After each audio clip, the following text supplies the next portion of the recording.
जय जगन्नाथ नमस्कार welcome to RB teacher support मु राधा सार आपण मानक सामने नुआ टॉपिक नुआ वीडियो 1 एप्रिल 2025 ठारू राज्य और केंद्र सरकार सरकारी कर्मचारी मानक पई यूनिफाइड पेंशन स्कीम बा यूपीएस लागू करिवे सेथि पई विधिबद्ध भाव में नोटिफिकेशन मध्ये सर जाइछि। वर्तमान कर्मचारी माने द्वंद्व रे केउ पेंशन ऑप्शन चूज करिवे। एप्रिल 1 ठारू समस्त कर्मचारी मानक गोटे कंसेंट फॉर्मेट दे दिया जीवो से माने सेथिरे ऑप्शन चूज करिवे एनपीएस रे रहिबे कि यूपीएस को जिवे। थरे से कंसेंट फॉर्म फाइनल कर साइला परे आपण आ फर्दर चेंज करि परिबे नाही। तो वर्तमान कर्मचारी माने केउ पेंशन ऑप्शन चूज करिवे से संपर्क रे आज वीडियो को शेष पर्यंत देखंतु। चैनल डी सब्सक्राइब कर नथिले सब्सक्राइब कर नोटिफिकेशन बेल ऑन कर दियंतु जा फल रे जत्ते बेले चैनल रे अपडेट वीडियो आसीबो प्रथम नोटिफिकेशन रे आपन को सूचना मिल जिवो। पेंशन कैलकुलेशन रो सिस्टम तार फार्मूला जहां गवर्नमेंट रूल्स अछि ताको आधार करके सब जिंस इजी वीडियो रे करा जायछि। एठी गुटे मो एग्जांपल नै छि जणे कर्मचारी 2014 रे से रेगुलर हला ताकर बयस अनुसार रिटायरमेंट होछि 2031 वर्तमान जेतु 7th पे कमिशन अनुसार 7th पे मैट्रिक्स अनुसार समस्तंकर बेसिक रहिछि तेनु सेही 7th पे मैट्रिक्स अनुसार ही मु कैलकुलेशन करिछि। निजे निजर दरमा बा बेसिक अनुसार को पेंशन रे रहिबे निजे कैलकुलेशन करि परिबे एवं आगामी जो कंसेंट ऑप्शन फॉर्म आसीछि सेथिरे आपण चूज करिवे।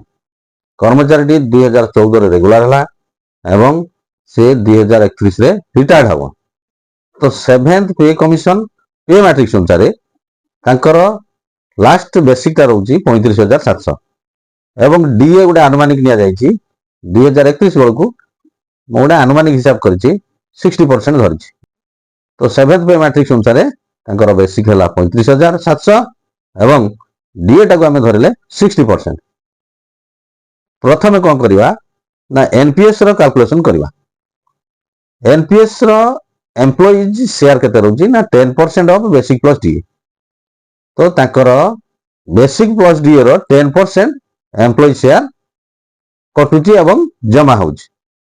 तो ताकर चाकरी केते वर्ष हला ना 17 वर्ष तो 17 वर्ष रे एम्प्लॉइज शेयर केते डिपॉजिट हबो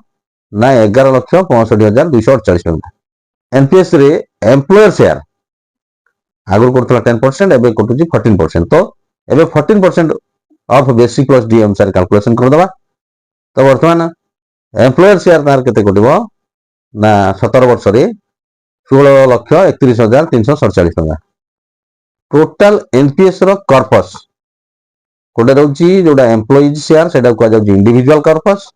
जोटा एम्प्लॉयर शेयर सेटा को जाउची बेंचमार्क कॉर्पस। तो वर्तमान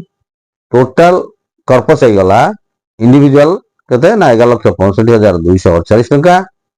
बेंचमार्क होची 16,31,347 टका टोटल हे गला 27,96,595 टका। तो एटा इन्वेस्टमेंट कोडी होची ना पीएफ आरडीए अधीन रे एन्युटी रे इन्वेस्टमेंट होची तो सेथिरु किछि रिटर्न मिलिबो माने इंटरेस्ट मिलिबो। तो से इंटरेस्ट टाकू आमे जदी 10 रु 15% धरिबा ताले से हिसाब रे मध्य आपनकर रिटायरमेंट बेले जेतबे कॉर्पस कैलकुलेशन हबो टोटल मैचिंग कॉर्पस ऊपर इंटरेस्ट मिलिबो। तो ताकू आमे गोटे अनुमानिक हिसाब पकै जंती जे 2,03,405 टका इंटरेस्ट मिलिबो टोटल कॉर्पस ऊपर। तो इंटरेस्ट सह तार टोटल हे जियो केते ना 30 लाख टका। ये वर्तमान तांकर कंट्रीब्यूशन एवं कॉर्पस कैलकुलेशन हे गला। ता सहित तां कोन रहिछि ना जो रिटायरमेंट बेनिफिट सेगुडा सब मिलिबो जीआईएस अनयूटिलाइज्ड लीव सैलरी और ग्रेचुइटी ए सब मिलिबो। वर्तमान बे एनपीएस री लमसम केते टंका मिलिबो एवं ताको पेंशन केते टंका मिलिबो। तो वर्तमान लमसम को देखिबा तार रिटायरमेंट समय रे टोटल कॉर्पस जेति की तार 60% से लमसम आकार रे विड्रॉ कर नेबे। तो वर्तमान हम टोटल कॉर्पस केते हिसाब करथले ना 30 लाख टका। तो 30 लाख रो 60% केते होजी 18 लाख टका से रिटायरमेंट रे संगे संगे पाइबे। रेस्ट जो 40% रहला जोटा की 12 लाख टका सेटा पीएफ आरडीए मैनेजमेंट रे पेंशन एन्युटी रे इन्वेस्टमेंट हबो एवं सेथिरु जो रिटर्न्स आसीबो से रिटर्न्स को नै मंथली पेंशन मिलिबो सेतरे किछि फिक्स पेंशन नाही आपनकर एन्युटी इन्वेस्टमेंट रिटर्न अनुसार जहां फिक्स हबो तो आमे गुटे एठी अनुमानिक धरि जंती गुटे 15% रिटर्न आमे एनुअली हिसाब करिजु तो 40% जोटा 12 लाख टंका जोटा एन्युटी इन्वेस्टमेंट होला तार 15% होउची 1,80,000 टंका ताले ई 1,80,000 टंका ऊपर पेंशन मिलिबो तेनु पेंशन केते मिलिबो 15,000 टंका एटा गोटे अनुमानिक हिसाब बर्तमान यूपीएस रो पेंशन कैलकुलेशन हम करिया तो यूपीएस रो पी क्या जाउची जोटा कि लास्ट 12 मंथ रो एवरेज बेसिक सेटा मध्ये 35,700 एठी धरि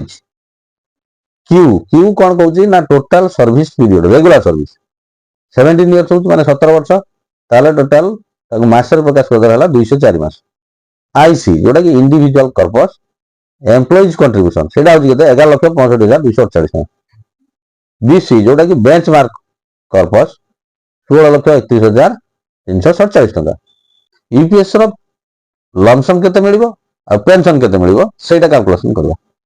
प्रथम आसीबा लमसम होउची तार फार्मूला रहिची यूपीएस रो 10% ऑफ मंथली अमूलमेंट माने लास्ट मंथ रो तार basic plus DA into service period into 2 एटा लमसम आकार रे मिलिबो मन रखिए तो 10% एम्प्लॉइज कंट्रीब्यूशन जहा कि प्रति मास दरमार करतला सेटा नॉन रिफंडेबल सेथिरु कोनोसी फंड्स रिफंड आसीबो नाही लमसम केते मिलिबो हमें एठी ताकर मंथली अमूलमेंट 35,700 प्लस डीए तार 60% 21,420 टोटल होची ताकर 57,120 तार 10% इनटू 17 वर्ष चाकरी इनटू 2 तो 10% है 5,712 टंका इंटू 34 ताले हला 1,94,200 टंका तो तांको रिटायरमेंट बेले लमसम आकार रे 1,94,208 टंका मिलिबो एनपीएस रे केते मिलथला लमसम ना 18 लाख टंका वर्तमान यूपीएस पेंशन कैलकुलेशन करियो तार फार्मूला होची p/2 * q/300 * ic/bc तो p केते ना 35,700 q 17 वर्ष जाकी 204 मास आईसी इंडिविजुअल कर्पस केते ना 11,65,248 बीसी केते बीसी कोन ना बेंचमार्क कर्पस 16,31,347 टका तो वर्तमान पेंशन कैलकुलेशन करबा 35,700/2 इंटू 204/300 इंटू 11,65,248/16,31,347 तो यही भाव में पेंशन आसला केते 8,617 टका 17 वर्ष रेगुलर चाकरी करिथिबा लोकटी एनपीएस रे लमसम पाइबो 18 लाख टंका पेंशन पाइबो अनुमानिक 15 रु 20,000 मध्य रे यूपीएस रे से पाइबो लमसम केते ना 1,94,208 टंका पेंशन पाइबो केते 8,617 टंका जेतु से 17 वर्ष चाकरी करिसंती तेनु से मिनिमम पेंशन पाइबे 10 वर्ष ऊर्ध्व चाकरी तेनु ये 8,617 नुहे सेटा हे जिवो 10,000 तो ये 10,000 पेंशन पाइबे लमसम पाइबे मात्र